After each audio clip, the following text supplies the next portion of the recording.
എടാ കൊല്ലം കിഴക്കൻ മേഖലയിൽ മാത്രം മഴയുണ്ട്, നമ്മളിവിടെ മാത്രം മഴയില്ല. എന്താണോ എന്തോ. ആദ്യം നാടും നാട്ടുകാരും നന്നാവട്ടെ, എന്നിട്ട് ഇവിടെ മഴ പെയ്യുന്നു. എടാ നീ അങ്ങനെ പറയേണ്ട ആവശ്യമൊന്നുമില്ല. ഈ നാട്ടുകാരെന്ന് പറയുമ്പോൾ അറിയും നമ്മളും പെടും, അതിൽ ഞാനും പെടും. നീ എന്നെ ഉദ്ദേശിച്ച് പറഞ്ഞതാ. എടാ അയ്യോ അണ്ണാ, നമ്മുടെ കാര്യമല്ലേ, നമ്മുടെ നാട്ടുകാരെ പോലെയല്ലേ നമ്മള്, മനസ്സിലായ?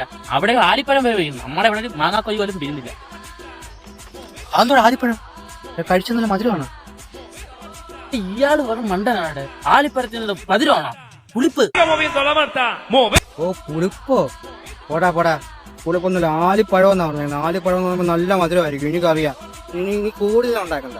പിന്നെ ആലിപ്പഴം കഴിച്ചിട്ടുണ്ടോ? എന്നാ പറയുന്ന, ഞാൻ കഴിച്ചിട്ടുണ്ടോ പഴം? എത്ര പഴം കഴിച്ച വായാണെന്നറിയോ? എന്നിട്ടാണ് ഇച്ചിരിയുള്ള ആലിപ്പഴം. എന്നാലും നീ എന്നോട് ഈ ചതി ചെയ്തല്ലോടാ. ആലിപ്പഴം കഴിക്കാൻ പോകുമ്പോൾ എന്നെങ്കിലും വിളിക്കണ്ടായിരുന്ന. ഞാൻ ഇതുവരെ അത് നുണച്ചിട്ട് പോലുമില്ല.